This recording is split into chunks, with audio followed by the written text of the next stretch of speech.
Greetings to you at this challenging time. My name is Dr. Robert Walker, and I am a social psychologist and educator.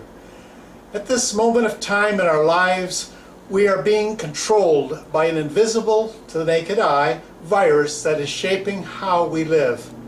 As time marches on, we ask ourselves, when will it all end so we can get back to the life we had before? Unfortunately, we are not going to return to that life. Instead, we are entering a new paradigm that will have a new normal for our lives. When I was 20 years old, I remember debating with my friends, what is the meaning of life? It has taken me a full lifetime to come up with an answer to that question. As the pandemic continues its march across the world, are you asking yourself that same question? What is the meaning of life?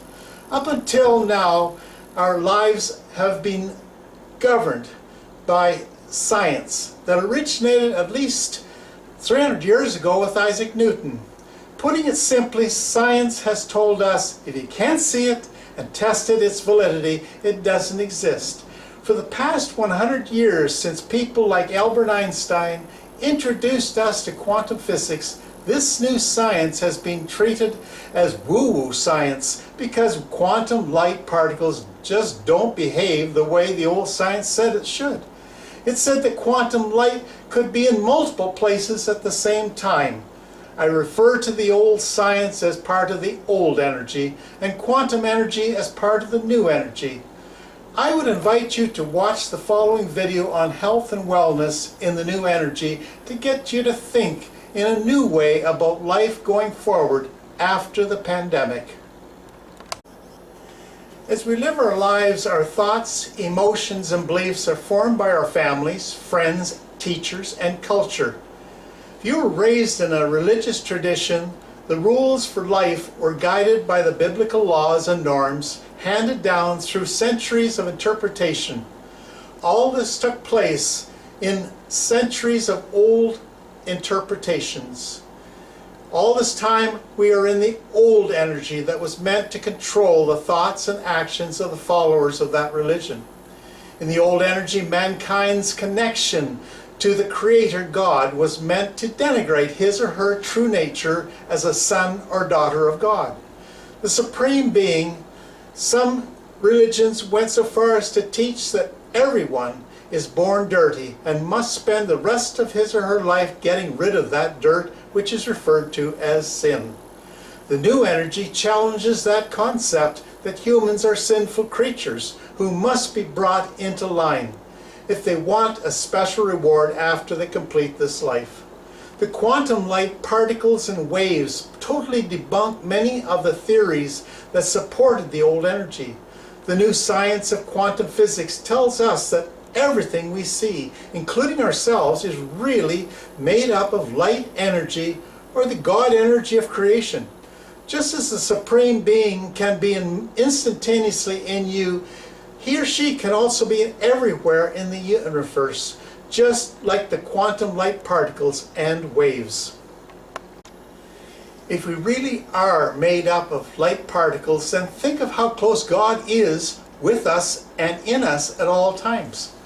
This brings our message to how do we have perfect health and wellness in this new energy?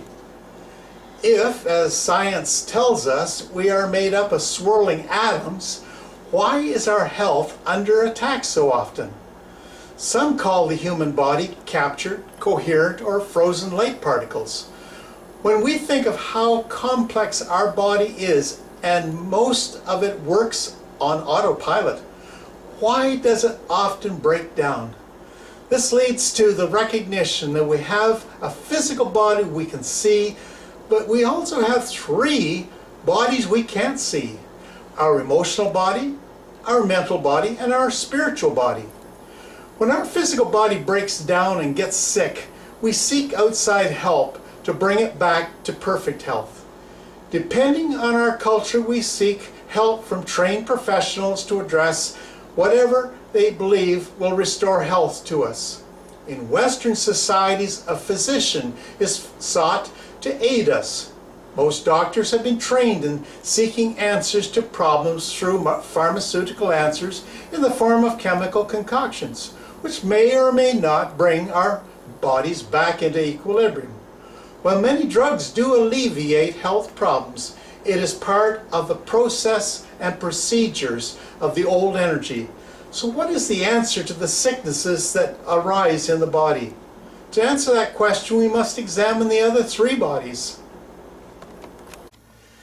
While our emotional body is invisible to us, it is vital to the health of the human body. Our emotional body is the residence of every emotion you have ever had in your life in this time. Everything from the love you felt for your mother at birth to the sadness of never fulfilling your desires at the end of your life. We must remember that the Creator God is pure love. At times we see that love when we fall in love with another person and the ecstasy that we feel. Love brings us closer to God, which is our natural nature for how He or she made us. However, when we feel anger and hatred and greed and separation and a multitude of negative feelings, they also are banked in our emotional body. Today, the scourge of people who have been through war and traumas result in PTSD. This results in a spilling over effect into our physical bodies, resulting in poor health, depression, and even sometimes suicide.